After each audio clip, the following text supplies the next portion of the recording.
함께 기도하겠습니다. 주님, 이 시간 성령님의 인도하심을 간절히 구합니다. 주님께서 우리의 마음을 열어주셔서 로마서에 담긴 하나님의 말씀을 저희가 밝게 알 수 있도록 인도하여 주시옵소서. 예수 그리스도 이름 받들어 간절히 기도드립니다. 아멘. 하나님 아버지와 우리 주 예수 그리스도로부터 오는 은혜와 평강이 이 자리에 계신 여러분과 함께 하시길 주님의 이름으로 축원합니다. 지난주에 지난주가 아니군요. 어제 아이고 정신이 하나가 없습니다. 어제 첫 번째 사경의 시간을 같이 나눴습니다. 어제 주변부 이야기를 참 많이 했던 것 같아요. 그런데 여러분들이 어떻게 들으셨는지 모르겠습니다. 제가 사실은 안경이 두 개가 있어요. 하나는 멀리는 볼 수 있는데 가까이는 안 보이는 안경이고요. 또 하나는 가까이는 보이는데 멀리는 안 보이는 안경이 있습니다. 지난해 여러분들도 아시다시피 지난해 그 사고가 나는 바람에 눈에 좀 문제가 생겼는데 아직까지 그게 완전히 회복이 되지는 않았습니다. 그래서 그 두 개 안경을 그때 시적절하게 제가 나누어서 사용을 하고 있습니다. 근데 사경일을 하면서 걱정이 한 가지가 생겼어요. 뭐냐면 멀리는 보이는데 가까이는 안 보이는 안경을 쓰자니 이게 원고하고 성경이 글자가 보이지를 않습니다. 가까이는 보이는데 가까이는 보이는데 멀리는 안 보이는 안경을 쓰자니 여러분은 잘 보이는데 어떻게 된 거죠? 네, 여러분은 안 보이는데 요거는 볼 수 있어요. 근데 문제가 뭐냐면 여러분이 안 보이면 거의 지금도 그런데요, 형태만 보이거든요. 여러분의 표정이 보이질 않습니다. 그래서 어디를 보고 계시는지, 지금 내가 무슨 말을 했는데, 이 말을 했는데 여러분들의 반응이 무엇인지 제가 이렇게 캐치가 거의 불가능한 상태입니다. 그래서 이거를 제가 알고 어떤 안경을 써야 맞을까 참 고민을 하다가 어제 이제 결정을 했어요. 그래, 하나님의 말씀에 집중하자. 그래서 가까이는 보이는데 멀리는 안 보이는 그런 안경을 썼습니다. 했더니 아니나 다를까 사경회가 끝나고 아내가 한마디를 해요. 당신 평소하고 너무 다른 것 같다고. 막 붕 떠 있고 그렇다고. 아마도 제가 여러분들이 보이지 않기 때문에 제가 전달하고자 하는 것들이, 이런 메시지가 잘 전달되는지 이게 굉장히 궁금하기도 하고요, 조급하기도 하고 그런 마음 때문에 그런 것 같습니다. 어제도 그랬는데요, 아마 오늘도 그럴 것 같아요. 혹시라도 제가 말이 너무나도 빠르다든지 갑자기 감정이 이상하게 변한다든지 그러면은 가까이는 보이는데 멀리는 안 보이는 안경을 써서 그렇구나, 여러분들이 그렇게 이해를 하고 받아주셨으면 좋겠습니다. 어제 저희가 그 주변부 이야기만 다 했었어요. 기억나시는 거 있으면 좀 이야기를 해볼까요? 기억나시는 거 있으세요? 네, 이것은 로마서는 편지다. 네, 그래서 편지다 그러면서 무슨 이야기를 했죠? 네, 기록하는 사람이 더디오였고 말하는 사람은 바울이었고 또 그 집에서 전달하는 사람은 베베라고 하는 여인이었고, 그래서 결국은 이 마지막에 수정 작업을 반드시 했을 텐데 이 세 사람, 최소한 이 교회 갱그레아 교회에 있는 교인들이 함께 읽고 수정을 하면서 같이 수정 작업에 참여를 했기 때문에 어떤 면에서 보자면 이 로마서는 바울 한 개인의 편지가 아니라 어떤 면에서는 갱그레아 교회 전체의 공동체의 편지일 수도 있다라고 하는 말씀을 드렸습니다. 또 이야기를 좀 했었던 것 같아요. 이 로마 교회가 어떤 교회였는지, 그 생성 과정과 지금 현재 어떤 문제가 있는지, 그 분열의 문제에 대한 이야기를 유대인 추방령과 또 다시 복귀하는 유대인들, 그래서 그 안에 있었던 이방인 그 교회 지도자와 그 유대인들, 다시 돌아온 유대인들과 갈등이 생겼던 그런 상황이었다라고 하는 것도 말씀을 드렸던 것 같습니다. 그 정도만 해도 될 것 같아요. 네. 지난주가 아니고 어제 이야기가 바로 그렇습니다. 그러면서 오늘은 제가 차별 없는 복음이라고 하는 내용으로 성경을 중심으로 해서 계속 쭉 읽어나가면서 저희가 같이 이야기를 하겠다 말씀을 드렸었습니다. 일단 먼저 좀 말씀부터 드려야 될 것은 여러분들이 그 성경을 읽으면서 한 가지 제가 팁을 하나 드릴게요. 뭐냐면 어떤 책이든지, 특별히 아이들한테 제가 그 이야기를 참 잘하는데요, 아이들에게 책을 읽게 한 다음에 꼭 아이들한테 제가 묻는 게 있어요. 그건 뭐냐면 방금 읽었던 내용에서 기억나는 단어나 아니면 사건을 한번 이야기를 해보라고 그럽니다. 그런 다음에 뭐 단어가 막 툭툭툭 튀어나와요. 그런데 그 단어가 나왔을 때 왜라고 하는 질문을 다시 제가 던집니다. 그런 다음에 그 이야기의 그 줄거리들을 계속 고리고리를 이어가면서 말을 만들어서 네가 직접 한번 얘기를 해보라고 이렇게 이야기를 해요. 그렇게 하면 자기 인상에 남았던 그 작은 아주 조각들, 단어들, 그리고 사건들이 사실은 이 책 전체를 이해하는, 마치 어둠 속에서 등불을 펴고 이렇게 가는 길라잡이처럼 이 전체 책 내용들을 이해하게 되는 굉장히 좋은 팁들이 됩니다. 그래서 어제 제가 끝 말미에 여러분들에게 성경을 가져오시되 색연필도 좀 가져와 보시고 연필도 좀 가져와 보시고 그러면서 메모할 것들을 가져와 보시라고 그렇게 말씀을 드렸던 이유입니다. 오늘 어제 계획대로는 저희가 11장까지 말씀을 드렸죠. 11장까지 한번 달려보기는 할 텐데 안 되면 어디까지 간다고 했어요? 몇 장이요? 네, 8장까지만 딱 간다고 했습니다. 여러분들 그 가면서 한번 오늘 읽어보면서 내가 과연 제일 관심을 가질 만한 단어가 무엇일까라고 하는 그런 관심을 가지고 여기에서 최소한 내가 한 문장 정도, 한 구절 정도는 뽑아서 딱 써놓고 이게 무슨 이야기다 이야기할 수 있을 정도로 한번 만들어 보시기를 바랍니다. 그래서 쭉 읽고 단어 한 개나 두 개 정도는 오늘 내가 반드시 손에다 잡고 간다라고 하는 생각으로 오늘 같이 시작을 했으면 좋겠습니다. 오늘 제목은 차별 없는 복음입니다. 그런데 11장까지 가면서 일단 복음에 대한 이야기를 해야 되겠지만 오늘 이 성경을 읽다 보면 복음에 대한 이야기가 먼저 나오지는 않습니다. 물론 맨 먼저 1장 1절에서부터 보면은 하나님의 복음이라고 하는 단어부터 나오기는 하지만 사실은 1장 1절부터 17절까지는 일종의 서문입니다. 대서문. 그러니까 로마서 전체를 가늠할 수 있는 요약이기도 하고 대서문이라고 할 수가 있고요. 실제로 그 대서문을 이 바울이 계속해서 논증을 해나가는, 그러니까 이 자기가 하고 싶은 이야기들을 차근차근히 하기 위한 그 논증으로서 이제 18절부터 시작을 하는데요. 복음에 대한 이야기가 아니고 심판에 대한 이야기를 시작을 합니다. 그러면서 여러분들 그 심판에 대한 이야기, 모두가 유대인뿐만 아니고 모든 사람들이 다 하나님의 심판 아래에 놓여 있다라고 하는 것, 그것을 쭉 이야기를 하는 게 로마서 3장 20절 말씀까지 계속 이어집니다. 1장 18절부터 3장 20절까지. 그런 다음에 거기서 반전이 일어나요. 하나님께서 다시 새로운 의의를 우리에게 주셨다 그러면서 거기서 그리스도 예수에 대한 복음을 이제부터 시작을 합니다. 그래서 3장 20절을 기준으로 해서 심판과 복음에 대한 이야기가 나뉘게 됩니다.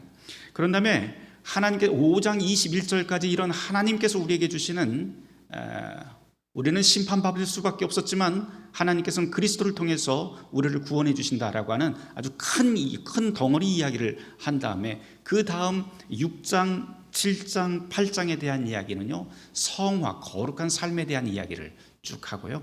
그 다음에 9장, 10장, 11장에 대한 이야기는 참 이스라엘이 누구인가라고 하는 주제로 구원받을 유대인들, 다시 말해서 이미 선민이라고 부름을 받았지만 이상하게 이 바울이 볼 적에는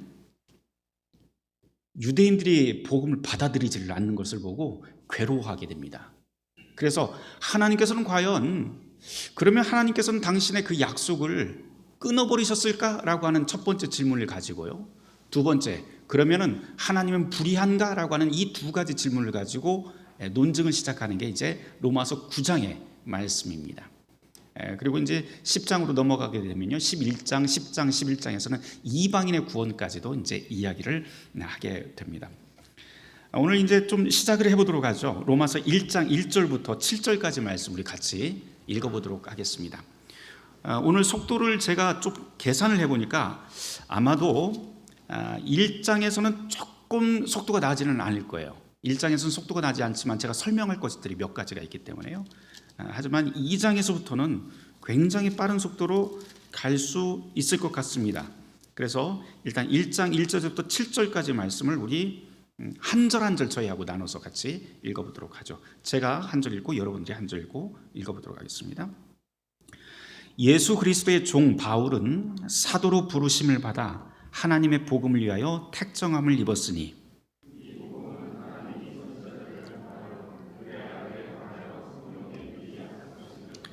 그의 아들에 관하여 말하면 육신으로는 다윗의 혈통에서 나셨고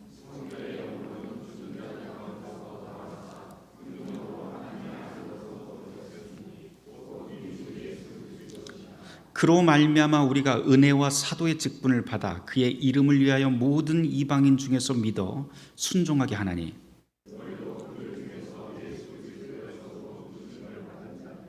로마에서 하나님의 사랑하심을 받고 성도로 부르심을 받은 모든 자에게 하나님 우리 아버지와 주 예수 그리스도로부터 은혜와 평강이 있기를 원하노라. 아멘. 1장 1절부터 좀 보도록 하죠. 지금 우리가 읽은 7절까지 말씀은 의례적인 편지의 인사말입니다. 그런데 저는 읽을 때마다 1장 1절이 단순한 편지글로 읽히지 않아요. 어찌 보면 굉장히 통상적인 말인 것 같지만 여기에는 아주 프로테스탄트라고 하는 말이 이제 저항자라고 하는 말인데요. 굉장히 개김성이 강한, 우리 순수 한국어로 개긴다라고 그러잖아요. 개김성이 강한 그런 어조가 이 안에 들어있습니다. 왜냐하면 여기 있는 복음이라고 하는 단어 때문에 그래요. 원래 이 복음이라고 하는 단어는 헬라어로 유앙겔리온인데요. 이 유앙겔리온이라고 하는 것은 일종의 왕이 자기 백성에게 보내는 기쁜 소식입니다. 왕이 자기 백성에게 선포하는 기쁜 소식. 그러니까 자기 통치권 안에 있는 사람들에게 황제가 보내는 기쁜 소식이에요. 그 기쁜 소식이 무엇이 있을까요?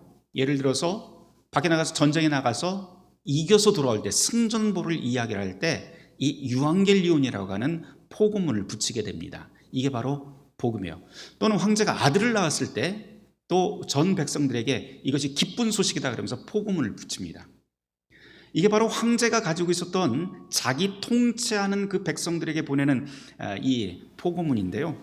이걸 보면은 딱 그 형식에 맞춰서 지금 사도 바울이 지금 쓰고 있어요. 뭐라고 하면 예수 그리스도의 종 바울은 포고문을 붙이는 사람 누구예요? 그 전달자, 다시 말해서 왕의 대사가 바로 황제의 대사가 이 포고문을 백성들에게 전합니다.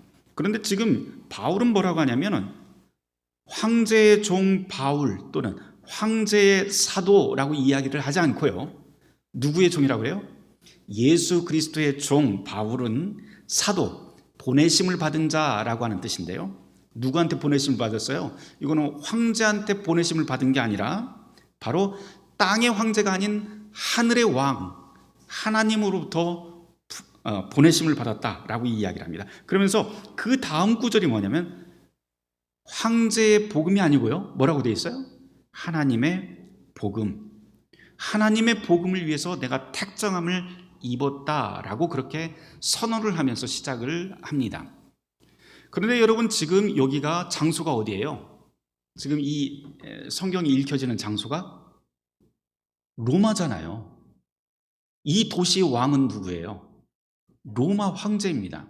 여러분이 잘 아시다시피 로마 황제, 이 당시에 이제 네로 황제 시대입니다. 그럼 네로 황제 시대에 황제에게 복종하지 않은 자는 어떻게 될까요? 그건 말 그대로 그냥 처형감입니다. 그런데도 불구하고 지금 이 사도 바울은 지금 첫 문장에서 나는 황제로부터 받은 소식을 너희에게 전하는 사람이 아니라, 황제의 기쁜 소식을 전하는 사람이 아니라 하늘 왕의 소식을 너희에게 보낸다. 다시 말해서 나는 황제의 통치를 받지 않는 사람이다 라고 하는 선언부터 시작을 하는 겁니다. 그리고 이 복음, 지금 내가 여러분들에게 보내는 이 소식은 황제가 여러분들에게 보내는 소식이 아니고 하나님이 하늘 아버지인 하나님께서 보내시는 소식입니다. 이것이 참으로 우리에게 기쁜 소식이 될 것입니다 라고 하는 그 선언이 바로 1장 1절의 첫머리가 됩니다. 다른 말로 하면은요, 목숨을 각오하고 지금 이거 쓴 거예요. 조금 달리 이야기를 하면 우리가 평양에 가서 대한민국 만세 부르는 거나 똑같습니다. 지금 그 이야기예요. 그러니 지금 바울은 굉장한 용기를 가지고 로마에 있는 교인들에게 이 소식을 전합니다. 그러면서 이것이 굉장히 기쁜 소식이라고 이야기를 하는데 2절에 그 기쁜 소식의 그 내용들이 나와 있어요. 뭐라고 하냐면 이 복음은 하나님이 선지자들을 통해서 그의 아들에 관한 성경에 미리 약속하신 거다. 성경에 이미, 여기 성경은 뭘까요? 신약 성경이 아니겠죠. 구약 성경입니다. 그래서 선지자를 통해서, 예언자를 통해서 이미 다 이야기했던 것인데 그거를 갖다가 내가 이 기쁜 소식을 너에게 다시 전한다라고 하면서 선언을 합니다. 특별히 그 맨 처음에 무슨 책이든 그렇잖아요. 맨 처음에 서문, 그리고 맨 처음에 나오는 그 단락이, 문단이 굉장히 중요합니다. 바울은 지금 여기에서 바로 내가 사도이고 또 하나님의 복음, 황제의 복음이 아니라 하나님의 복음을 전하며 이 복음은 이미 선지자들을 통해서 있었다, 이미 있었다라고 하는 것을 이야기를 해요. 다른 곳에서는 이런 얘기 잘 안 해요. 근데 이 로마서만큼은 그 수신자들한테 이야기를 한 거예요. 내가 지금부터 시작하는 이야기는 내가 만들어낸 얘기 아니야 라고 시작을 합니다. 이거 옛날부터 있었던 이야기야 그러면서 이야기를 시작을 하는데요. 특별히 로마서에서는 구약 39권이 있는데 이 39권 중에 19권을 인용을 합니다. 그래서 구약에 대한 인용이 상당히 많은, 아주 많은 성경이 바로 이 로마서예요. 특별히 이사야서를 굉장히 인용을 많이 하고요, 예언서들을 또 인용을 많이 하고 시편을 인용을 많이 합니다. 계속 한번 보도록 하죠. 그 아들이 누구냐라고 하면서 아들에 관해서 말하면 육신으로는 다윗의 혈통, 다윗은 누구예요? 왕의 혈통이잖아요. 왕의 혈통을 낳았고, 그리고 또 성결의 영으로서는 죽은 자들 가운데서 부활하사 능력으로 하나님의 아들로 선포된 사람이다 라고 이렇게 선언을 합니다. 그래서 이 구절로, 사실은 이 구절로 할 얘기 다 한 거예요. 지금 로마서의 이야기를 다 한 겁니다. 그래서 이분을 통해서 우리가 구원받는다, 이분이 왜 하나님의 아들인지 이에 대한 이야기를 뒤편에서 쭉 이어갑니다. 계속 읽어 나가 보도록 하죠. 그러면서 6절 말씀에 너희도 그들 중에서 예수 그리스도의 것으로 부르심을 받은 자니라. 로마에서 하나님의 사랑하심을 받고 성도로 부르심을 받은 모든 자에게 하나님 우리 아버지와 주 예수 그리스도로부터는 은혜와 평강이 있기를 원하노라 라고 합니다. 어제 이 이야기 했었어요. 교회라고 하는 이야기를 안 했다.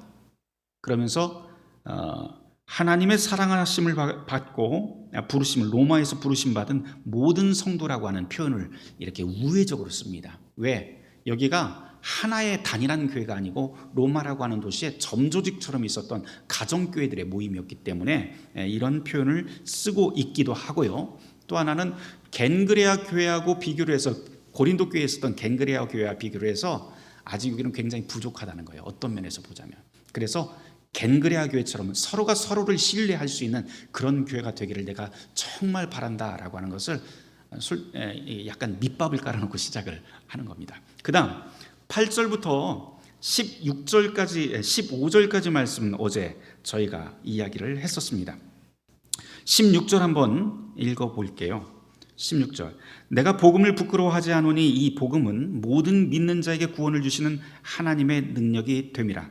먼저는 유대인에게요 그리고 헬라인에게로다. 복음에는 하나님의 의가 나타나서 믿음으로 믿음에 이르게 하나니 기록된 바 오직 의인은 믿음으로 말미암아 살리라 함과 같으니라. 여기에서 해결해야 될, 설명해야 될 용어들이 몇 개가 툭툭 튀어나오는데요. 일단 복음에 대한 이야기는 조금만 더 뒤로 하고요. 복음을 부끄러워하지 않는다라고 하는 말이 나왔어요. 복음을 부끄러워하지 않는다. 이 말을 살짝 뒤집어 보면 내가 복음을 부끄러워할 뻔했어 라고 하는 말이 됩니다. 그러면 왜 복음을 부끄러워할 뻔했을까요? 왜 복음을 부끄러워할 뻔했을까요? 자, 여러분들, 우리는 그리스도인입니다. 교인이에요. 교회 다니는 그리스도인인데 여러분 혹시 내가 교회 다니는 걸 부끄러워해 보신 적 있으신가요? 자랑스러우세요? 어디 밖에 나가셔서 나 교회 다니는 사람이야 그러면서 막 자랑하고 다니세요? 안 다니세요? 네, 저도 부끄러울 때가 참 많아요. 부끄러울 때 어떤 때예요? 교회가 교회답지 않은 현실을 우리가 잘 알고 있기 때문이죠. 또 그리스도인인데 그리스도인답지 않은 행동들이 여기저기서 소식들이 튀어나오기 때문에 그렇죠. 또 내가 그리스도인이지만 내가 그렇게 살고 있지 못하다는 자각 때문에도 또 그렇습니다. 그런데 바울이 지금 복음을 부끄러워할 뻔했다라고 이야기를 하고 있어요. 왜 그랬을까? 한번 곰곰이 생각해 보면 좀 간단하게 답은 풀릴 것 같아요. 그리스도인들, 복음을 믿는 사람들을 우리는 그리스도인이라고 이야기를 하는데 예수님의 복음을 따르던 사람들, 예수님을 따르던 사람들의 구성원을 가만히 생각을 해보면 어떤 사람들입니까? 다들 가난한 사람, 어부, 배우지 못한 사람, 또 종, 노예 뭐 이런 사람들이 대부분이에요. 그러니까 로마 사람들이 볼 적에는 저 예수를 믿는다고 하는 사람들, 복음을 믿는다는 사람들의 그 구성원을 보니 별것 없단 말이에요. 그러니 아이고 니네는 별것 아니구나 이렇게 하면서 수치, 모욕 또는 따돌림 이런 것이 분명히 있었을 것입니다. 또 그것보다도 더 중요한 이유는 복음의 주체 또는 우리가 하나님의 아들이라고 믿는 그 예수가 나중에 하나님의 아들이라고 우리가 늘 그렇게 고백을 했는데 그분이 죽게 돼요. 어떻게 죽습니까? 십자가형에 처형당하게 됩니다. 근데 그 당시에 십자가 처형이라고 하는 것은 가장 흉악한 사람에게 내려지는 처형 방법이었어요. 그런데 기독교인들은 다들 그 흉악범을 하나님의 아들이라고 그렇게 고백을 한단 말이에요. 로마 사람들이 이해가 안 가는 거예요, 이게. 그분이 우리의 주님이시다라고 그렇게 고백을 하는 것. 사람들은 이상하게 여기고 그 부끄러운 일인데 이렇게 충분히 생각할 수 있죠. 실제로 바울도 처음에는 그랬잖아요. 그래서 박해하던 그리스도인들을 박해하는데 열심을 내던 사람입니다. 그럼에도 불구하고 바울은 이제 생각을 고쳐먹게 돼요. 다메섹 도상에서 다메섹으로 가던 길에 예수님을 만나고 완전히 자기 인생이 바뀌었고요. 그러면서 이 그리스도인의 길, 또 복음을 전파하는 사람으로서, 사도로서, 또 예수를 믿는 사람으로서 자기는 언제든 그 자랑하면서 사는 사람이 되게 됩니다. 평생을 복음을 위해서 살게 되죠. 왜 그랬을까? 단 한 번의 체험으로? 네, 뭐 그럴 수도 있는데요. 그 이야기를 바울은 이렇게 전합니다. 16절 말씀. 내가 복음을 부끄러워하지 않는 것은 그 이유를 그 다음에 말하는데요. 이 복음은 모든 믿는 자에게 구원을 주시는 하나님의 능력이 되기 때문이다. 하나님의 능력이 뭐지? 그럼? 근데 이 하나님의 능력이요. 앞에서는 이미 그 부활의 능력이라고 이야기가 되어 있었지만 17절에서는 조금 다른 방식으로 우리에게 또 설명을 해줍니다. 이 능력은 우선 유대인에게도 해당이 되지만 헬라인, 다시 말해서 이방인에게도 똑같이 해당되는 하나님의 능력이야. 그러니까 차별 없이 베풀어지는 하나님의 능력인데 복음이라고 하는 이 기쁜 소식, 우리의 통치자, 우리의 주인이신 하늘 아버지께서 우리에게 주시는 그 복음이라고 하는 것은 우리 가운데 나타나는데 이것은 믿음으로 믿음에 이르게 하는 복음이다. 알쏭달쏭한 내용이 나와요. 그 다음에 오직 의인은 믿음으로 말미암아 살리라. 의인은 뭘까 또? 의라고 하는 뜻, 의라고 하는 이 용어에 대해서 우리가 조금 짚고 넘어가야 될 것 같습니다. 신약 성경에서는 디카이오수네라고 하는 헬라어를 사용을 하고 있는데 이게 구약 전통에서 두 가지 용어를 합쳐놓은 것으로 또는 두 가지를 종합한 내용으로 그렇게 학자들은 이야기를 합니다. 구약에는 의라고 하는 말을 쓸 때 두 가지 용어를 써요. 하나는 체다카, 두 번째는 미슈파트라고 하는 용어를 쓰는데요. 제가 아마 설교 시간에 살짝 설명을 했던 것 같아요. 정의와 공의라고 하는 표현을 씁니다. 정의라고 하는 것은 사람과 사람 사이, 사회 속에서 이루어지는 법체계, 사법체계를 이야기합니다. 그래서 무언가 잘못을 저지르면 그것에 대한 반드시 그 처벌이 있습니다. 이건 법에 대한 이야기예요. 사람과 사람 사이의 관계에 대한 이야기입니다. 그래서 우리가 세상을 살면서 사람과 사람 사이의 어떤 그 관계가 조화와 질서 가운데 움직이기 위해서는 반드시 필요한 것이 정의라고 하는 그런 요소예요. 그런데 공의라고 하는 것은 조금 달라요. 정의라고 하는 것이 이 땅에 있는 사람과 사람 사이의 관계를 말한다면, 공의라고 하는 것은 하나님과 인간 사이에, 하나님과 나 사이에 있는 그 관계를 뜻합니다. 그래서 여기에 있는 구약에 있는 그 정의와 공의, 인간과 인간, 하나님과 인간의 그 사이, 그 관계, 좋은 관계, 질서 있는 관계, 화평한 관계, 이거를 유대인들은 뭐라고 하면 샬롬이라고 이렇게 표현을 합니다. 평화. 그러니까 하나님과 평화한 관계, 전쟁이 없고 아무 걱정이 없는 그런 상태를 바로 샬롬의 관계라고 하는데요. 바로 그런 관계가 바로 하나님의 의예요. 의. 여기에 나온 신약 성경이 의라고 하는 뜻이에요. 그래서 다른 말로 하면 여기에 나와 있는 복음에는 하나님의 의가 나타났다라고 하는 것은 첫 번째로 이렇게 생각할 수 있어요. 그동안 우리가 깨져 있던 하나님의 관계가 이제 샬롬의 관계로 하나님과 이어지게 되었다라고 하는 그런 뜻입니다. 두 번째로 여기 복음에는 하나님의 의가 나타났다라고 하는 뜻은 내가 하나님의 의를 찾았다라고 이야기하지 않아요. 내가 무언가를 열심히 해서 하나님의 의, 내가 하나님의 관계를 내가 찾아서 내가 이어갔다라고 이야기를 하지 않고, 하나님이 복음 안에 나타나서 우리가 그 의가 회복되었다고 그렇게 표현을 합니다. 이게 수동적인 관계가 됩니다. 그 다음에 믿음, 이 하나님의 의가 나타난 것을 오직 믿음으로만 우리가 알 수 있고 믿음으로만 받을 수 있다고 사도 바울이 선언하는 아주 알쏭달쏭한 구절인데요. 어제 제가 1515년 루터 이야기를 하면서 그 이야기를 했었어요. 루터가 탑 체험이라고 하는 것을 하면서 바로 이 구절 때문에 하늘이 열리고 성경의 모든 길이 열리는, 난제가 풀리는 그런 경험을 했다라고 그렇게 표현하면서 그 당시 사람들의 종교적 주요 관심이 무엇이었는지 이 이야기를 했었어요. 뭐냐면 내가 어떻게 하면 하나님의 구원을 나의 것으로 얻어들일 수 있을까, 만들 수 있을까. 다른 말로 하면 내가 어떻게 하면 하나님을 기쁘게 만들어서 내가 구원받을 수 있을까. 내가 어떻게 하면, 주어는 뭡니까? 내가예요.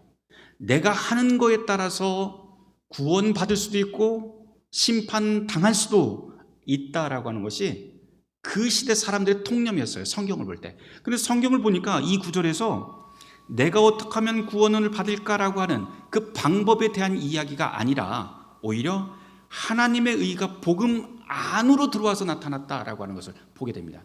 다시 말해서 지금껏 주어는 내가 하나님의 의를 찾아다녔는데, 거꾸로 복음이라고 하는 것은 하나님이 우리에게 찾아오셨다라고 하는 것. 내가 이제까지는 하나님을 기쁘게 하려고 그렇게 열심히 노력하고 살았는데 아니구나. 성경이 말하고 있는 진짜 복음이라고 하는 것은 나는 가망이 없는데 그 하나님이 나를 찾아오셨다라고 하는 것을 이야기합니다. 그래서 이 의라고 하는 것은요, 하나님이 바르게 하는 능력, 하나님과 그 관계를 바르게 이어주는 능력이라고, 그 관계적 그런 개념으로 우리가 이해하면 될 것 같습니다. 믿음 이야기 좀 해보도록 하죠. 이렇게 이제 교회 다니면은 예수만 믿으면 구원받아 라고 하니까 믿음에 대해서 굉장히 강조를 합니다. 우리는 믿기만 하면 죄를 용서받고 구원받는다고 이야기를 하는데요. 도대체 믿는다는 것은 무엇일까요? 믿는다는 게 도대체 무엇일까요? 제가 여러분들한테 한번 그 질문을 한번 해보도록 하죠. 여러분, 구원의 확신이 있습니까? 구원의 확신이 있으세요? 대답이 영 시원찮습니다. 길을 가다가 많이 물어보죠. 구원의 확신이 있습니까? 그러면 아멘 하면서 딱 나오는데 잘 안 나와요. 그렇죠? 그럼 우리는 확신이 없는가요? 대답을 주저하는 이유는 뭘까요? 나는 믿음이 없어서 또는 기독교 신앙에 감동이 없어서 이런 게 아니라요. 어찌 보면은 나 자신에 대한 냉정한 평가 때문에 그럴 거예요. 내가 가지고 있는 이 정도의 믿음으로 구원받을 수 있을까? 내가 이 따위로 믿음 생활하면서 축복받을 수 있을까? 그거 아니에요? 솔직히? 대부분 그렇습니다. 그러면 여러분, 믿음 좋다고 하는 말은 또 뭘까요? 우리 교회에서 믿음 좋다는 말 많이 하죠. 아이고, 김 권사님, 우리 박 권사님 보니까 정말 믿음이 좋아요. 그런 말 많이 하시죠? 그때 믿음 좋다라고 하는 말은 그 실체는 뭐예요? 그 안에 있는 내용은. 믿음 좋다. 뭘까요? 뭐 헌금 생활 잘하고 기도 생활 잘하고 뭐 잘하고 교회에서 뭐 목사님 잘 모셔 뭐 그런 거예요? 근데 사실 그렇잖아요, 그렇죠? 우리가 저분 참, 저 권사님 참 믿음 좋아, 저 장로님 참 믿음 좋아 그러면 교회에서 하고자 하는 일은 발벗고 나서는 분, 그분을 믿음 좋다고 이야기를 합니다. 근데 이걸 거꾸로 이야기하면 무슨 말이 되냐면, 아우, 내가 이렇게 살고 있는 건 사실 내가 믿음이 없어서야. 내가 요 모양 요 꼴로 사는 것은 내가 믿음이 없어서야. 직장 취직 못하는 것, 남편 문제가 이런 것, 자녀가 이러는 것, 아내가 이 문제에 있는 것, 다 결국은 내가 믿음이 없어서야. 이런 말이 되잖아요. 아닌가요? 네. 이런 문제를 다루고 있는 성경이 있어요. 그게 바로 욥기입니다. 욥기의 모든 내용들은요, 사실 의인에게 닥치는 그 고난을 통해서 하나님께서 이제 시험을 하시는데요. 친구들이 오죠. 뭐 욥의 모든 재산도 날아가고 뭐 집안 식구들도 아들 딸도 죽고요. 뭐 재산 다 날아가고 몸에 종기가 일어나고 처음에는 욥이 그래도 하나님을 찬송하고 하나님을 믿는데요. 친구들이 세 친구가 오죠. 빌닷, 소발, 엘리바스라고 하는 세 친구가 와서 계속해서 옆에서 막 얘기를 해요. 무슨 얘기예요? 잘 들어보면은 여러분들 욥기 한번 읽어보세요. 아주 재밌어요. 욥기에서 그 친구들이 욥에게 이야기하는 그 거의 모든 내용은요, 아무 생각 없이 여러분들이 읽어보면은 다 맞는 얘기예요. 다 맞는 얘기예요. 야, 욥, 네가 하나님을 잘 섬기는 것 같았지만 우리가 모르는 사이에 네가 무언가 문제가 있기 때문에 이런 심판이 떨어진 거야. 그 이야기예요. 지금 그 내용에 그 밑바닥에 들어가 있는 줄거리가 무엇인지 아세요? 인과론입니다. 내가 무언가를 하면 무언가를 받는다. 그러니까 아니 땡 굴뚝에 연기 날까 하는 이야기예요. 근데 우리의 신앙생활도 사실은 거의 모든 경우에 이런 논리로 계속 사람들을 판단하고 나를 판단하면서 살아요. 내 믿음 생활이 좋다, 내 믿음이 좋다라고 하는 것은 내가 얼마만큼 하느냐에 따라서 내가 구원받을 수도 있고 축복받을 수도 있고 이런 거를 스스로 평가를 다 해버립니다. 그런데 여러분, 그러다 보니까 무슨 일이 벌어지냐면 슬금슬금 교인들이 빠져나가기 시작해요. 교회를. 왜 빠져나갈까요?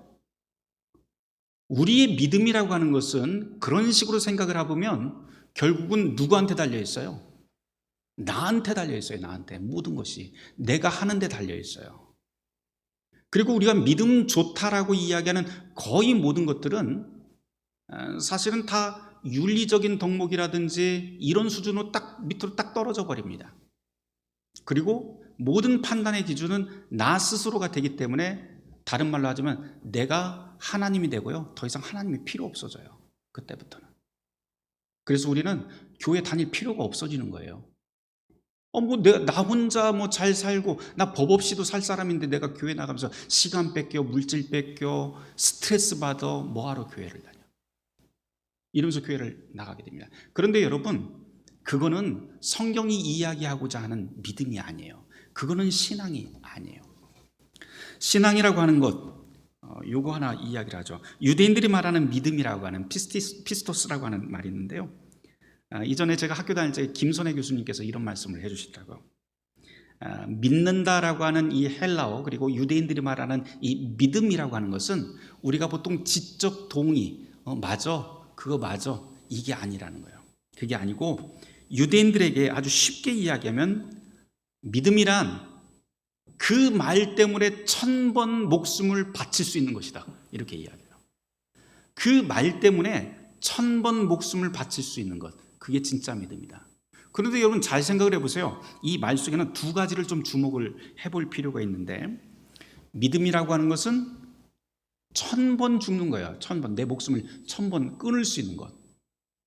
다른 말로 하면 믿음은 지적 동의로 머릿속에서 끄덕끄덕 하는 걸로 끝나지 않고 뭐가 거기에 반드시 따라와요? 행동이 따라와요. 아는 것으로 끝나지 않고 행동이 반드시 따라오는 것이 유대인들이 알고 있는 믿음이에요. 오늘 21세기에 우리가 알고 있는 그런 믿음과 성경에서 말하는 믿음은 차원이 달라요. 믿음은 지적 동의인 동시에 행동이다. 두 번째가 훨씬 더 중요합니다. 여러분들 생각을 해보세요. 믿음이라고 하는 것은 어떤 대상을 향한 신뢰입니다. 내가 최 장로님 참 신뢰해요, 이런 말을 할 때 그 신뢰는 어디서부터 시작해요? 누구한테 시작을 해요? 제가 만들어낸 거예요? 아니면 저쪽 최 장로님이 만들어낸 거예요? 누가 만들어낸 거예요? 네? 누가요? 그냥 말씀하세요. 괜찮아요. 틀려도 뭐 제가 성적 표명해갖고 천국 지옥 이렇게 가르지 않겠습니다. 누가 만들어낸 거예요? 그 신뢰는? 최 장로님이 만들으신 거예요. 그분이 뭐를 했기 때문에 그렇게 신뢰를 한 거예요? 뭐를 했기 때문에? 그동안 말과 행동으로 신뢰할 만한 것들을 나에게 보여주었어요. 그래서 자동적으로 신뢰가 생기는 거예요. 그래서 이 신뢰라고 하는 것은, 이 믿음이라고 하는 것은 선물이라고, 내가 만들어내는 것이 아니라 바로 상대방이 나에게 주는 선물이라고 그렇게 이야기를 합니다. 루터는 특별히 이 성경에 나와 있는 이 믿음이라고 하는 용어가 나올 때마다 다 독일어로 페어트라우엔이라고 하는 단어로 계속 바꿔 말을 합니다. 그래서 신앙은, 그래서 우리는 내가 만들어내고 내가 똑똑해서 믿는 것들이 아니고 사실은 상대방, 그 상대가 누구예요? 하나님께서 나에게 주시는 그 신실하신 말씀과 그분의 행동, 그것 때문에 우리는 거기서 우러나는 것이 바로 믿음인 것이죠. 그래서 그 하나님의 의가 복음 안에 나타났다라고 하는 것은 바로 그런 의미입니다. 내가 하나님을 믿는다? 그것은 내가 잘나서 내가 믿음이 쫙해서 하나님을 믿는 게 아니고요, 하나님께서 나를 향한 그 사랑과 자비, 그 긍휼하심이 나를 믿게끔 만드는 거예요. 바울은 그 이야기를 하고 싶은 거예요. 지금 한 가지 더 이야기를 하죠. 하나님 이야기를 했으니까. 제가 사실은 1장 1절에서 그 이야기를 좀 하려고 했는데, 복음 이야기를 하면서 우리의 통치자가 누구인가라고 바울은 이야기를 하고 싶어 하면서요, 우리는 이 땅에 살지만 우리는 일종의 스파이로 사는 사람들입니다. 하늘 스파이로. 이 땅에 살지만 하늘 스파이로 사는 거예요. 그러니까 나의 소속은 어디예요? 이 땅에 살지만 이 땅의 법 다 지켜요. 그러나 늘 우리의 마음, 우리의 속마음에는 내가 하늘 소속이다, 하나님 소속이다 라고 하는 것을 늘 마음에 가지고 사는 사람들입니다. 여러분, 에이미 추아라고 하는 사람이요, 제국의 미래라고 하는 책을 펴낸 적이 있어요. 그 제국의 미래에는 뭐 중국이라든지 아니면은 뭐 로마라든지 이런 제국들, 역사상에 있었던 그 제국들이 흥망성쇠를, 이렇게 제국들의 흥망성쇠를 논하면서 제국의 본질이 무엇인가라고 하는 것을 쓴 책인데, 특별히 그 책을 읽으면서 제가 좀 재미있게 눈여겨보았던 것은 이 로마라고 하는 제국이에요. 우리는 로마 그러면은 늘 머릿속에 무엇부터 생각하냐면 네로 황제 또는 전쟁 뭐 이런 거를 생각합니다만, 사실 이 로마 제국은 굉장히 큰 영토, 해가 지지 않는 그 영토들을 만들어가면서 그 주변 국가들을 계속해서 싸움만 한 건 아닙니다.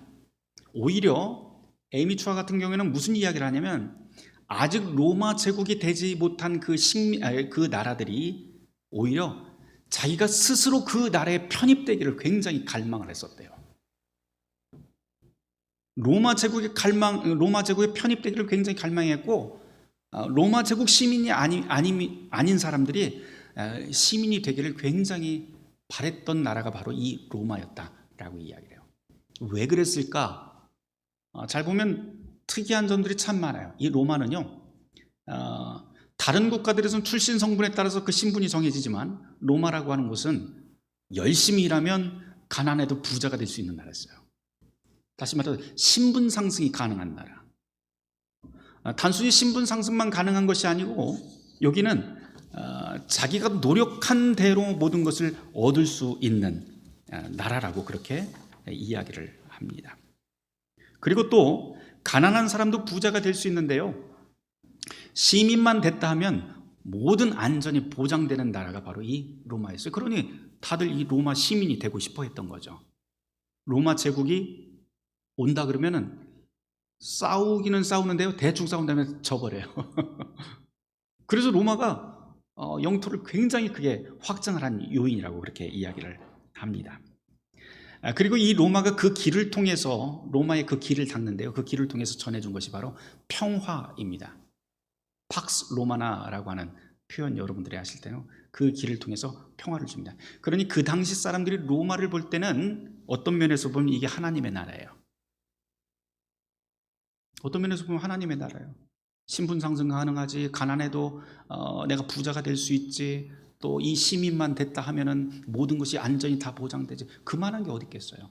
우리나라 사람들이 이민 가는 이유도 그런 것 아니겠어요? 더 좋은 나라, 더 좋은 삶을 찾아서.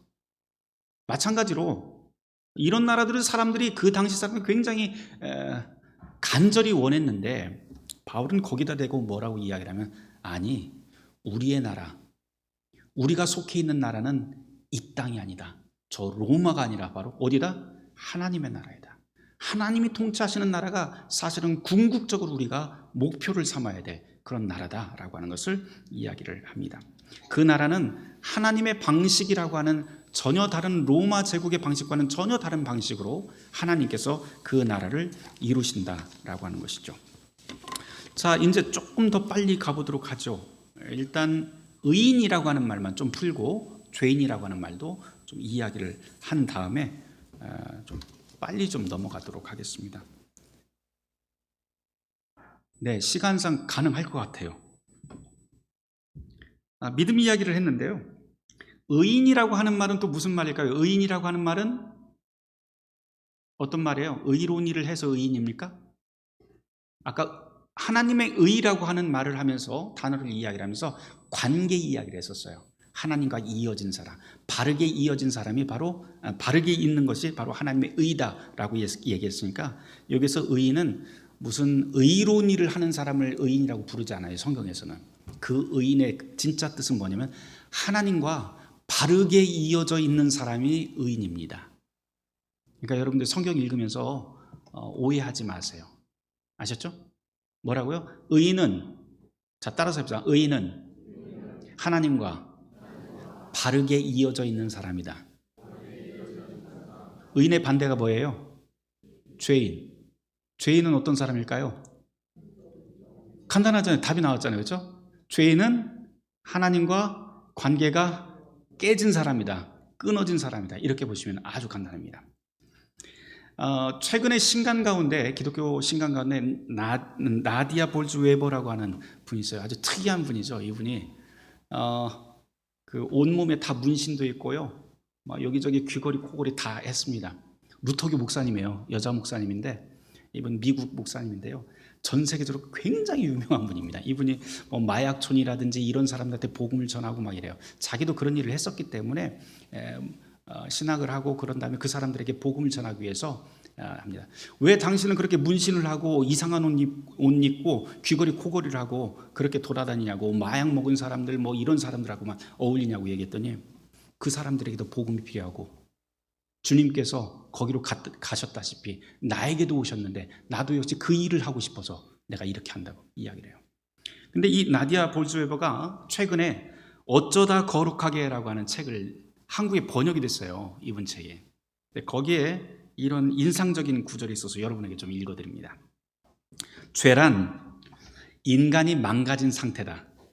그래서 우리의 말과 행동이 지구와 자아와 사랑하는 이들과 간혹 자기 몸까지 때로는 작고 때로는 엄청난 파열을 일으킨다. 죄란 자아 안으로 굽어진 자아이며 누구도 거기서 완전히 벗어날 수 없다. 맨 마지막, 죄란 내 안으로 굽어진 자아이며 누구도 거기서 완전히 벗어날 수 없다. 그러니까 내 안으로 굽은 자아는 모든 사람이 다 똑같다, 그런 말이에요. 근데 이 말은 사실 루터가 했던 말입니다. 루터가 죄를 뭐라고 이야기하면, 죄는 만물을 자기에게 구부러뜨리는 힘이 있다 그래요. 죄는요, 죄의 힘이라고 하는 것은 다른 것이 아니고 모든 것을 자기에게 구부러뜨리는 힘이 있어요. 그래서 여러분 잘 생각해 보세요. 여러분 스스로도 누군가에 대한 말을 전하거나 들은 말을 전하거나 또는 어떤 일을 설명을 할 때 거의 모든 경우에 자기 자신에게 유리한 쪽으로 이야기를 해요. 안 그렇습니까? 게다가 좋은 이야기를 전하기보다 나쁜 이야기 전하는 데는 또 굉장히 신을 내요. 너무 즐거워요. 나중에는 굉장히 찝찝하기는 하겠지만 되게 좋아요. 남들 험담하는 것, 말 전하는 것 이런 거 되게 좋아합니다. 왜? 이게 한 사람에게 해당한 일이 아니고 우리 모두가 다 그래요. 그걸 루터는 뭐라고 하냐면 그게 다 죄의 힘이 우리 안에 있기 때문이다 라고 이야기해요. 그 죄는 모든 만물을 나에게로 구부러뜨리는 힘이 있어요. 그 힘이 작동을 하면 결국은 하나님과 이어진 그 관계가 깨지게 돼요. 뭉개지게 돼요. 이걸 바로 우리는 죄인이라고 이야기를 하고 세상에 의인은 없나니 하나도 없다라고 하는 그런 탄식이 나올 수밖에 없는 배경이 됩니다. 자, 의인, 죄인 이야기를 했으니까 이제 18절부터 이제 쭉쭉쭉쭉 나가 봅시다. 어려운 건 다 했어요, 이제. 자, 18절입니다. 18절부터는 하나님의 진노가 이야기가 되는데요. 모든 사람에게 임하는 하나님의 진노, 하나님의 심판을 이야기합니다. 제가 한번 읽어봅니다. 하나님의 진노가 불의로 진리를 막는 사람들의 모든 경건하지 않음과 불의에 대하여 하늘로부터 나타나니 이는 하나님을 알만한 것이 그들 속에 보임이라. 하나님을 알만한 것이 그들 속에 보임이라. 여기서는 유대인에 대한 이야기가 아니고 모든 사람을 다 이야기를 합니다. 하나님을 알지 못하더라도 또 예수를 믿지 않더라도 하나님을 알만한 것들이 모든 사람 안에 있대요. 어떤 거를 이야기하고 예를 들어서 살인하지 말라 이런 계명 같은 거는 누가 가르친 것 아니잖아요. 그렇죠? 도둑질하지 말라, 거짓말을 하지 말라 이거는 어찌 보면 어떤 문화든지 예수를 믿지 않는 그 문화 속에서도 다 통용되는 일종의 계명입니다. 그게 어디서 왔을까? 이것은 선한 거야, 이것은 좋은 거야, 이것은 나쁜 거야. 대충 어느 정도는 판단이 가능해요. 이것은 사람에게 유익한 일이야, 아니면 악한 일이야. 판단이 가능해요. 이거는 사실 우리가 성경이 없다 하더라도 어떤 문화권에서든 다 거의 다 가능합니다. 왜 그럴까? 바울은 그걸 이렇게 이야기해요. 사람에게는 하나님을 알만한 것이 그들 속에 있기 때문이다 라고 이야기를 합니다. 물론 정확하지는 않아요. 그 다음 창세로부터 20절 말씀, 창세로부터 그에게 보이지 않는 아니하는 것들 그리고 영원한 능력과 신성이 만물 속에 분명히 드러났다. 그러니까 모든 하나님의 그 창조 세계를 보면 참으로 악하고 선한 것 그리고 옳고 그런 것을 어느 정도는 판단할 수 있게끔 하나님께서 세상을 창조하셨다라고 하는 겁니다. 쭉 읽어보면은 그래서 하나님께서 하나님의 그 심판 가운데 모든 사람을 두셨다라고 하는 것을 이야기를 하는데요. 좀 특이한 거 하나 좀 챙겨보도록 하죠. 20절 말씀에 이런 말이 나와요. 그러므로 그들이 핑계하지 못할지니라. 나중에 하나님의 심판이 임했을 때 나 하나님 몰랐는데요. 이렇게 핑계할 수 없다는 거예요. 왜? 하나님을 알만한 것들이 우리 속에 있어서. 쭉 읽어 내려가도 24절 말씀. 그러므로 하나님께서 그들의 마음의 정욕대로 더러움에 내버려 두사라고 하는 표현이 나와요. 여기서부터 24절부터 27절까지 말씀은 지금 로마 시민들의 방탕한 삶에 대한 그런 이야기를 지적을 하고 계십니다. 28절 말씀. 또한 그들이 마음에 하나님 두기를 싫어하며 하나님께서 그들을 그 상실한 마음대로 내버려 두사 합당하지 못한 일을 하게 하셨으니 하나님이 내버려 둔대요. 심판을 안 하시고 그냥 악한 놈들 악한 짓 하면서 그냥 살도록 그냥 내버려 둔대요. 우리는 그러잖아요. 살아가면서 아니 하나님 저렇게 불의한 상황을 보고도 하나님은 가만히 계십니까?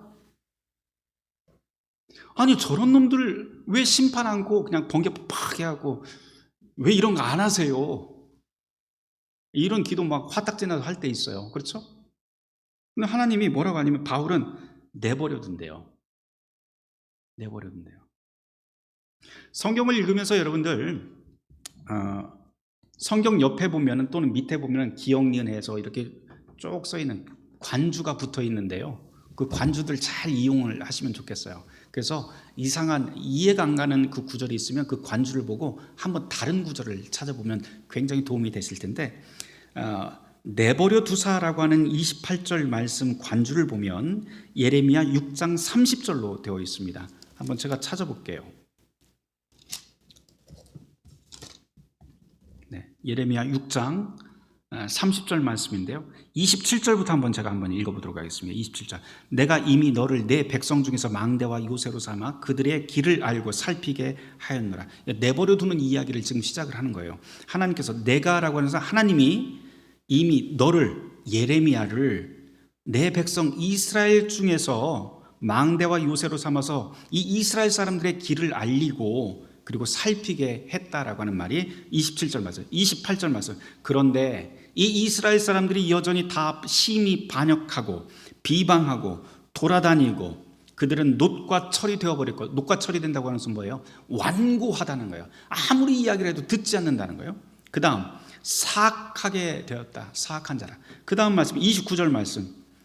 풀무불을 맹렬히 불면 그 불에 납이 살라져서 단련하는 자의 일이 헛되게 되니라. 풀무불이 뭡니까? 대장장이들이 불을 막 불쏘시기를 하잖아요. 거기다가 쇳가루를 넣으면 다 타버려요. 그런데 지금 어떤 상황이냐면 풀무불에다가 철을 넣었는데 이 철에 지금 칼을 만드는 철을 넣었는데 불순물이 다 타버렸는데 불순물이 타지 않는 게 생긴 거예요. 그게 뭐예요? 납이라고 하는 것이 타지 않고 거기서 몽골몽골 맺혀갖고 그 철 속에서 왔다 갔다 하고 있어요. 그 이야기입니다. 납이 살라졌다라고 하는 것은 납이 녹아 있다라고 하는 뜻인데요. 그래서 단련하는 자, 이 단련하는 자는 지금 대장장이를 이야기도 하지만 또 누구를 이야기하면 예레미야 같이 하나님의 말씀을 지금 열심히 전하는 사람을 얘기해요. 하나님의 말씀을 열심히 전하는데도 이 이스라엘 백성이 듣지도 않고 하고 거기서 달랑달랑 왔다 갔다 하는 거예요. 지금 불순물처럼 다 타버려야 되는데, 심판을 이야기했는데. 30절 말씀, 이게 어떻게 되냐면 이게 놀라운 말이에요. 29절 말씀 볼까요? 그 하반절. 이와 같이 악한 자가 제거되지 아니하나니. 근데 여기에서 하나님은 예레미야한테 그런 사람들이 제거되지 않는 거 아주 당연하게 말씀을 하세요. 그런 다음에 30절 말씀.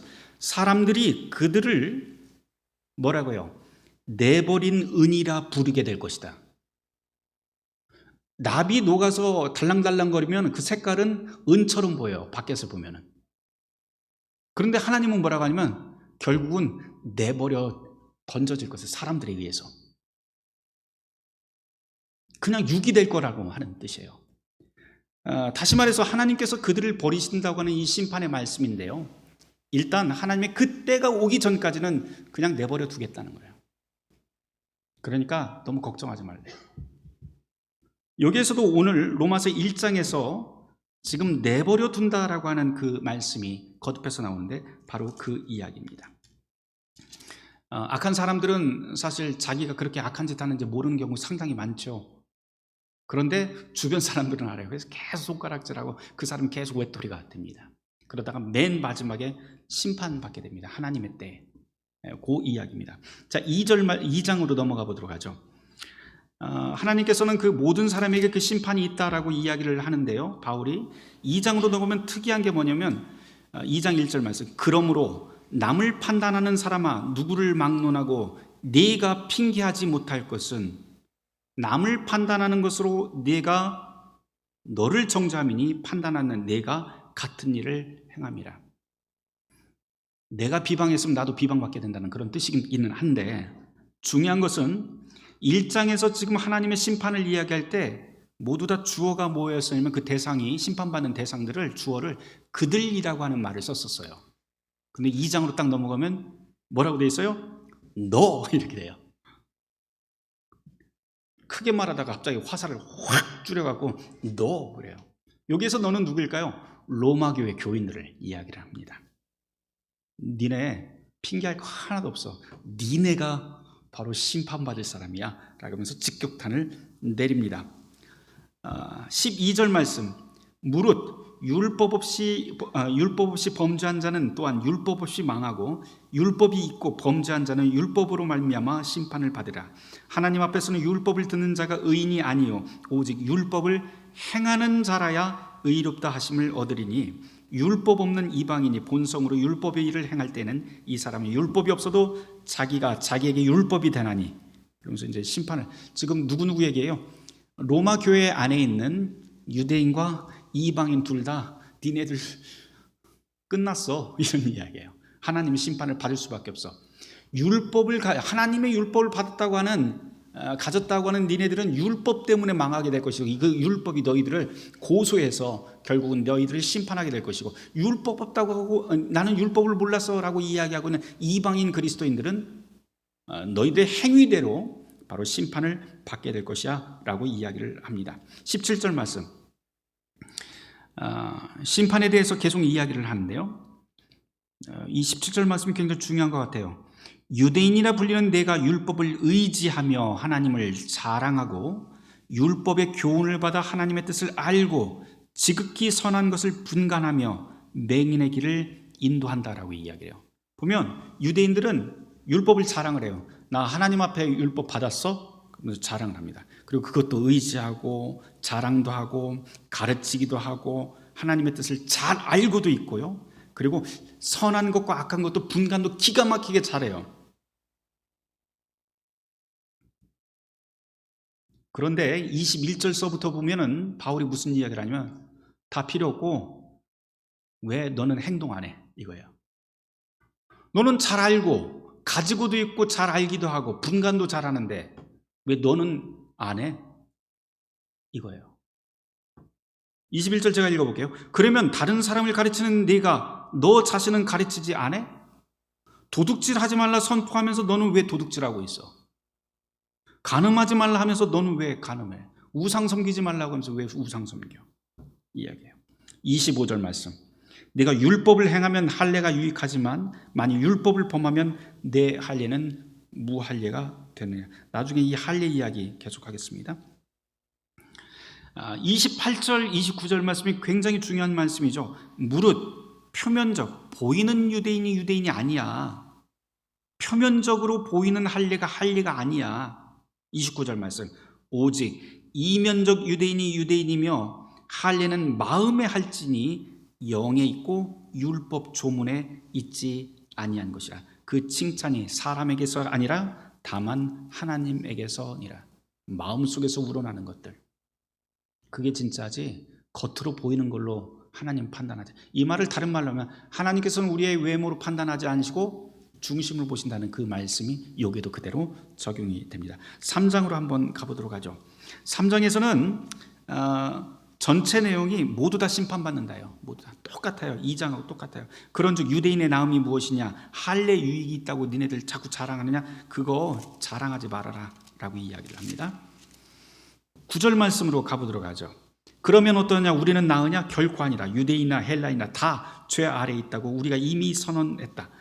기록된 바 의인은 없나니 하나도 없으며 깨닫는 자도 없으며 지금 우리 가운데서 하나님을 찾는 자도 없으며 다 치우쳐 함께 무익하게 되고 선을 행하는 자도 없나니 하나도 없도다. 우리의 목구멍은 열린 무덤이요 그 혀로는 속임을 일삼고 그 입술에는 독사의 독이 있고 그 입에는 저주와 악독이 가득하고 그 발은 피 흘리는데 빠른지라. 파멸과 고생이 그 길에 있어 평강의 길을 알지 못하였고 그들의 눈앞에 하나님을 두려워함이 없느니라. 점점 더 이 말이 좀 심해져요. 이제 바울의 그 격한 마음이. 19절 말씀, 우리가 알거냐 무릇 율법이 말하는 바는 율법이 하고자 하는 일은 율법 아래에 있는 사람들에게 말하는 것이니 이는 모든 입을 막고 온 세상으로 하나님의 심판 아래 있게 하려 하십니다.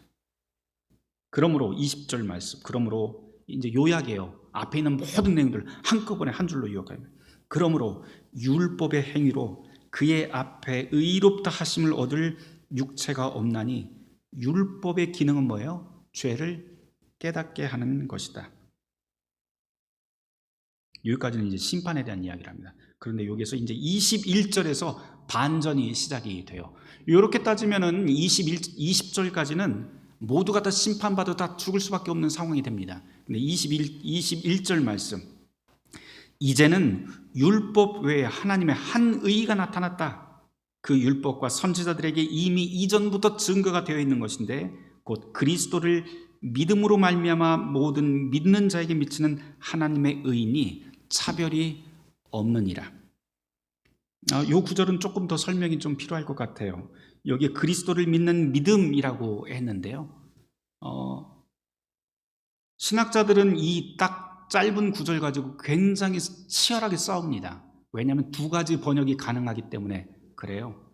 피스티스 크리스투라고 하는 헬라어인데 첫 번째 번역은 그리스도의 믿음이라고 하는 뜻이 되고요. 그러니까 그리스도의 신실함이라고 하는 뜻으로도 번역되고, 두 번째로는 그리스도를 믿음이라고 하는 믿음의 대상이 되는 거죠. 그러니까 우리가 내가 예수를 믿어 그러면은 우리는 보통 어떻게 이야기를 합니까? 예수님 자체, 예수님의 말씀과 행동 이런 것들, 그분의 모든 삶의 모든 것들을 믿는다고 하는 것을 뜻하죠. 그런데 이거를 조금 더 구분해 놓으면 아까 첫 번째 번역을 하면 어떻게 되냐면 우리가 예수를 믿는다고 하는 것은 예수님 그 인간 예수를 믿는 게 아니고 예수가 믿었던 하나님을 향해서 신실하게 믿었던 그 하나님을 믿는 거야. 그러면서 예수님은 하나의 통로가 되어버립니다. 예수님의 신실함. 무엇이 맞을까요? 요거 가지고 신학자들은 아직도 싸우고 있어요. 그런데 바울의 로마서 전체를 다 읽어보면 이 한 구절로 끝나지 않고 이게 무슨 뜻인지 거의 분명한데요. 그건 바로 예수님의 신실함을, 통로로서의 예수님의 신실함을 이야기하는 게 아니고 예수님 자체를 이야기합니다. 하나님의 아들로 보내주신 하나님의 아들 예수. 그 뒤에가 바로 그런 증거예요. 23절 말씀 한번 읽어볼게요. 모든 사람이 죄를 범하였음에 하나님의 영광에 이르지 못하더니 그리스도 예수 안에 있는 속량으로 말미암아, 그 속량은 뭐야? 죄값, 몸값을 치렀다는 거예요. 그분이 그 몸값 때문에 하나님의 은혜로 값없이 의롭다 하심을 얻은 자가 되었다.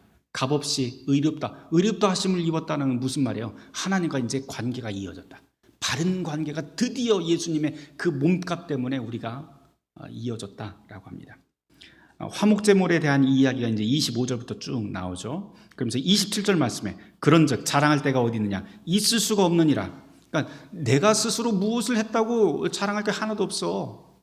그는 하나님이 우리에게 오셔서 주신 선물, 가망 없는 우리에게 주신 그 선물이 바로 예수 그리스도야. 그러니 그분의 믿음의 법, 그분이 우리에게 해주신 모든 말씀과 그 행동, 그것이 바로 우리가 그분을 믿게 한 선물로서 우리가 구원받게 되는 거야. 이걸 바로 믿음의 법이라고 바울은 이야기를 합니다.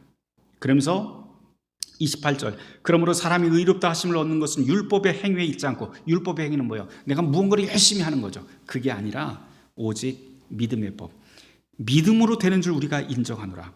29절, 하나님은 다만 유대인의 하나님이시냐?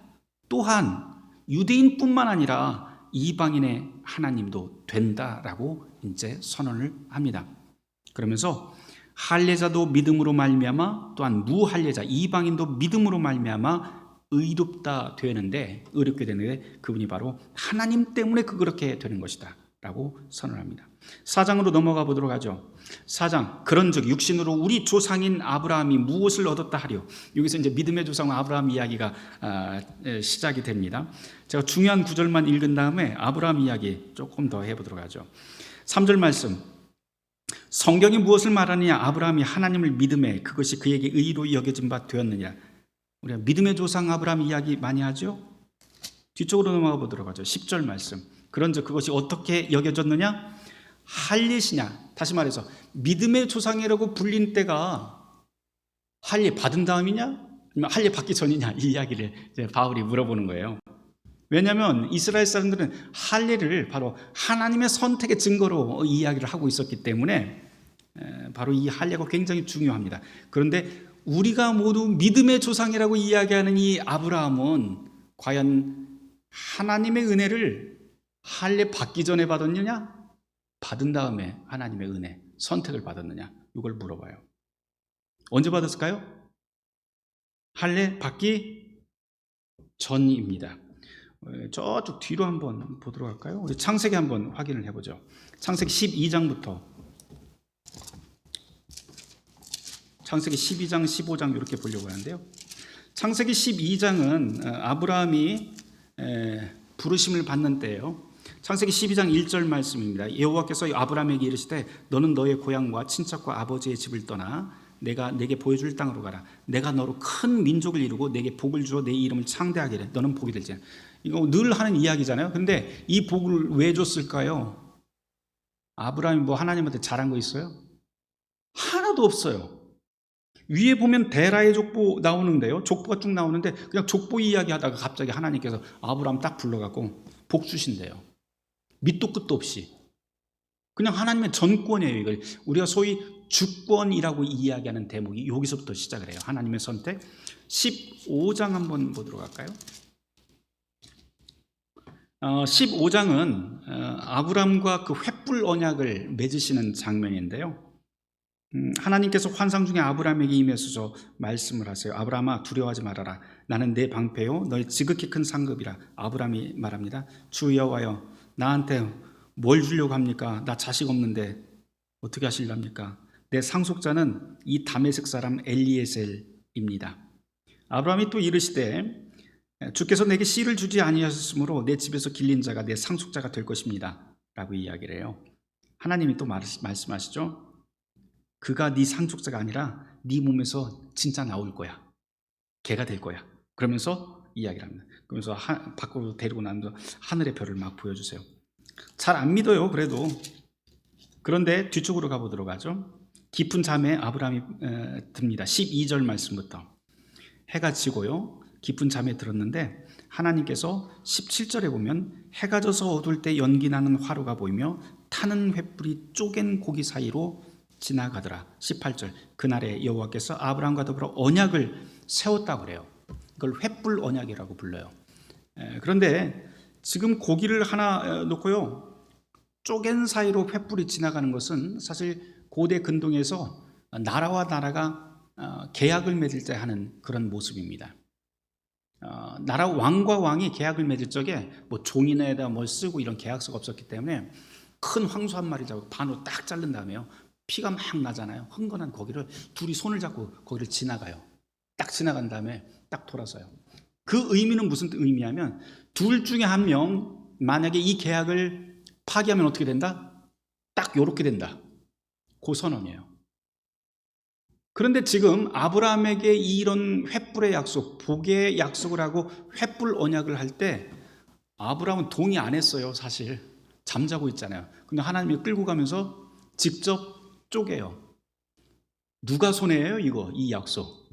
완전히 하나님이 손해인 거예요. 어떤 면에서 보면. 그냥 우리 중학생들 요즘 애들 말로 개이득이에요. 진짜 이거는.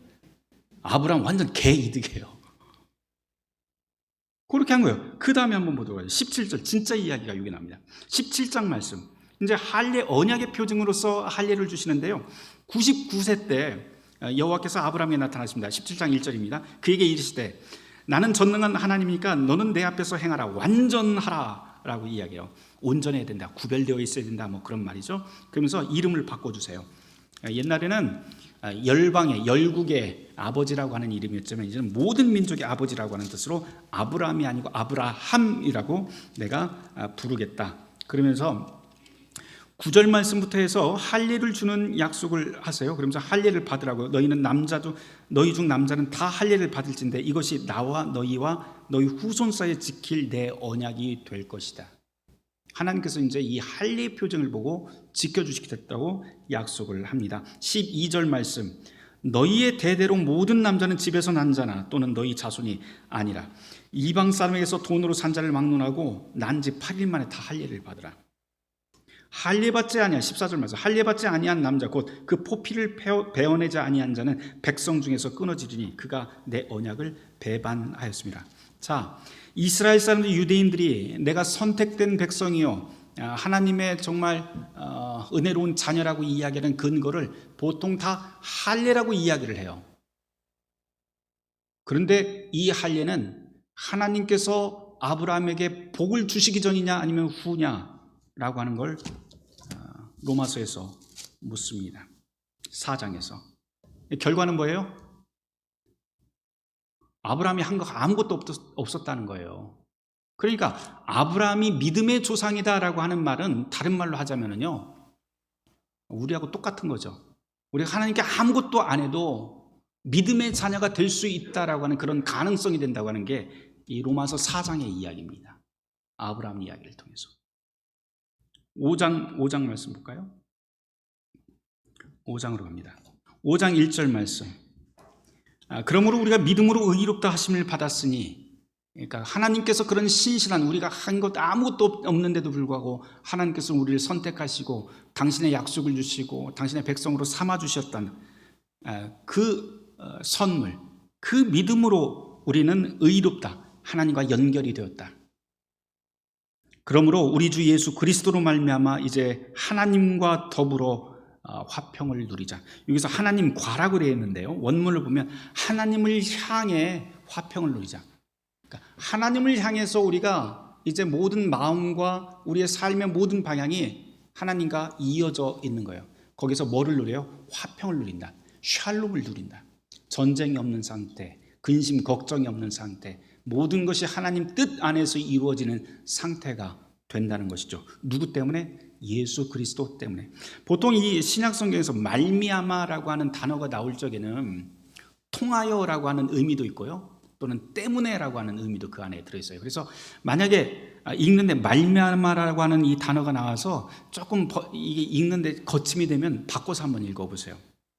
우리 주 예수 그리스도를 통해 하나님과 화평을 누리자. 말 되잖아요, 그렇죠? 또 다른 거, 우리 주 예수 그리스도 때문에 하나님과 화평을 누리게 되었다. 말 되잖아요. 이런 식으로 우리가 조금 바꿔서 읽을 수도 있습니다. 5장에서 조금 우리가 여러분들이 개인적으로 좀 묵상을 했으면 좋겠다 싶은 구절은 이제 3절 말씀이에요. 다만 이뿐 아니라 우리가 환난 중에서도 즐거워하니 환난은 인내는 연단은 소망을 이루는 줄 알미라. 소망이 우리를 부끄럽게 하지 아니하면 우리에게 주신 성령으로 말미암아 하나님의 사랑이 우리 마음에 부은 바 되었으니 우리가 아직 연약할 때의 기약대로 그리스도께서 경건하지 아니한 자를 위해서 죽으셨다. 여기서 경건하지 않은 자는 바로 불의한 자, 죄인을 뜻합니다. 우리의 가망성이 하나도 없는, 구원의 가능성이 하나도 없는 우리를 위해서 이미 하나님께서 우리에게 찾아오셨고 그분이 당신의 목숨을 주셨다라고 하는 거예요. 특별히 저는 이 말씀 속에서 소망이라고 하는 단어를 굉장히 좀 인상 깊게 읽었어요. 왜냐하면 우리가 어떤 환난을 당하거나 시련 가운데 있을 때 사람들이 절망하고 때로는 목숨까지 버리는 경우들이 종종 생기죠. 그 시련이 계속되다 보면. 그런데 이 시련을 이길 수 있는 힘은 어디서 나오냐면요, 끝나는 시점을 분명하게 알면 이를 악물고 참을 수 있어요. 이를 악물고 참을 수 있어요.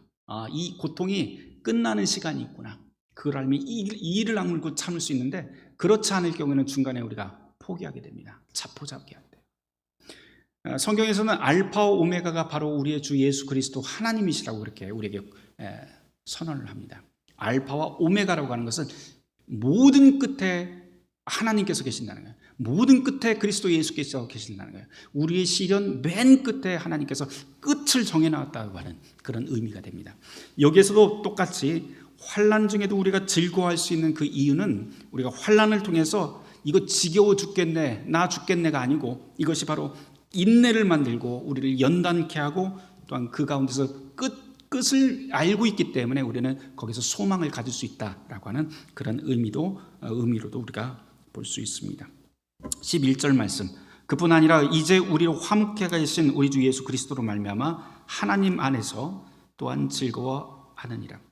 12절부터는 아담에 대한 이야기를 해요. 한 사람을 통해서 죄가 들어온 것 같이 또 한 사람을 통해서 하나님께서는 똑같은 방법으로 우리를 구원하신다. 그게 바로 예수 그리스도, 새 아담, 바로 새 인간 예수님을 통해서 우리가 거기에서 이길 수 있다라고 하는 이야기입니다. 5장까지밖에 못 하겠네요. 네. 5장까지만 하고 오늘 마치도록 할게요. 그리고 내일 할 텐데요. 내일은 제가 다른 이야기 하지 않고 곧바로 시작을 해서 15장까지 정말로 마치겠습니다. 그렇다고 뭐 사경이 토요일날 또 할 수 없잖아요. 그렇죠? 주일 오후에 또 한 번 더 할까요? 한 판 더 할까요, 우리? 네, 아니에요. 내일 다 하겠습니다. 6장부터 해서 쭉 갈게요. 17절부터만 좀 보도록 하죠. 17절부터 21절 말씀 제가 한번 천천히 읽어보겠습니다. 어차피 끝나기로 했으니까. 한 사람의 범죄로 말미암아 사망이 그 한 사람을 통하여 왕노릇 한 것 같이 더욱 은혜와 의의 선물을 넘치게 받은 자들은 한 분 예수 그리스도를 통해서 생명 안에서 왕노릇 하게 된다. 그런즉 한 범죄로 많은 사람이 정죄에 이른 것 같이 하나의 의로운 행위로 말미암아, 여기서 의로운 행위도 하나님과 연결된 행위죠. 그것으로 말미암아 많은 사람이 의롭다 하심을 받고, 의라고 하는 말을 계속 바꾸라고 했어요. 제가 뭐라고요? 하나님과 연결되어 있다. 하나님과 연결되어 있고요. 생명에 이르러니라. 한 사람이 순종하지 아니함으로 많은 사람이 죄 있는 것 같이 한 사람이 순종하심으로 많은 사람이 하나님과 연결되었다. 바르게 연결되었다. 율법이 들어온 것은 범죄를 더하게 하려 함이라. 그러나 죄가 더한 곳에 은혜가 더욱 넘치나니 이는 죄가 사망 안에서 왕노릇한 것과 같이 은혜도 또한 의로 말미암아 왕노릇하여 우리 주 예수 그리스도로 말미암아 생명에 이르게 하려 함이라. 아멘. 약간 이해 안 가는 부분들이 있을 거예요. 맨 마지막 부분이. 왜냐하면 죄가 더한 곳에 은혜가 더욱 넘쳤다. 이해하기 힘든 부분인데요. To be continue. 내립시다. 네, 내일 하도록 하겠습니다. 내일 여기서부터 저희가 왜 바울이 이런 이야기를 하는지에 대한 이야기 해서요. 내일 계속 해보도록 하겠습니다. 자, 우리 잠깐 오늘의 말씀을 놓고 잠시 좀 기도를 해보려고 그래요. 여러분들에게 말씀드릴 적에 제가 오늘 이번 사경의 목표는 여러분들이 스스로 성경을 이 로마서를 쭉 읽으면서 스스로 묵상할 수 있는 그런 일종의 가이드를 주겠다 말씀을 드렸었습니다. 그럼에도 불구하고 정말 우리한테 필요한 것은요, 우리의 지식이나 이런 것도 중요하지만 성령님이 우리 안에 오셔서 정말 그 성령님이 참된 지식으로 이끄는, 참된 진리로 이끄는 그런 하나님의 인도하심이 우리 안에 있어야 됩니다. 그래서 이 시간 로마서뿐만 아니고 우리가 성경을 읽을 때마다 정말 하나님의 마음을 깨닫게 하시고 또한 그분의 뜻이 무엇인지 분별할 수 있는 그런 능력을 달라고 우리 함께 기도하도록 하겠습니다. 첫 번째 기도 제목은 그렇고요. 두 번째 기도 제목은 우리 교회를 위해서 기도해 주시길 바랍니다. 교회 여러 가지 문제들이 있죠. 제가 굳이 하나하나 말씀은 드리지 않겠습니다. 우리의 교회와 교단을 위해서, 그리고 앞으로 우리의 교회가 어떤 교회가 되어야겠다라고 하는 마음의 소망을 품고 소망 가운데서 기도해 주시길 부탁을 드립니다. 세 번째로 개인의 기도를 해 주시는데요. 개인 기도하면서 혼자만의 기도하지 마시고요. 특별히 여러분 주위에 있는 사람들, 특별히 병중에 있는 우리 교우들을 위해서 오늘은 기도해 주시기를 부탁을 드리겠습니다. 함께 기도하겠습니다.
주님, 우리를 당신의 샬롬 가운데, 평화 가운데 불러주시니 감사를 드립니다. 저희들은 참으로 가망 없고 저희들의 불의한 것, 경건치 못한 것들로 가득 차 있지만 주님께서는 그럼에도 불구하고 우리를 당신의 자녀로 삼아 주셨습니다. 그리스도 예수를 통해 우리에게 주신 그 복음의 비밀을 가지고 살 때 온전한 믿음 가운데서 선물 같은 그 믿음으로 살게 하여 주시옵소서. 우리에게 성령을 주셔서 성경을 볼 때마다 주님께서 우리를 향한 하나님의 뜻이 무엇인지 밝히 보게 하여 주시옵소서. 그리하여 하나님이 나를 향한 그 뜻뿐만 아니고 우리와 함께 살아가는 모든 이웃들에게도 그 사랑의 뜻이 동일하고 차별 없으며 모두에게 따뜻하게 임하고 있음을 저희로 전하게 하여 주시옵소서. 주님, 이 시간 특별히 기도하옵기는 환우들을 위해서 기도합니다. 병 중에서도 하나님을 찾으며 기도하고 있는 이들의 기도를 주님께서 들어주시어 교회가 함께 기도하며 이 어려운 시기를 소망 가운데서 인내하며 이겨나갈 수 있도록 인도하여 주시옵소서. 오늘 늦은 시간까지도 주님의 말씀을 들으며 함께 고민하고 하나님의 뜻을 구한 우리 성도들이 위해 주님께서 한없는 축복으로 임하여 주시옵소서. 지금은 우리 구주 예수 그리스도의 은혜와 하나님 아버지의 극진하신 사랑과 성령님의 감동 감하시는 놀라운 역사가 이제로부터 영원토록 함께 하실지어다. 아멘.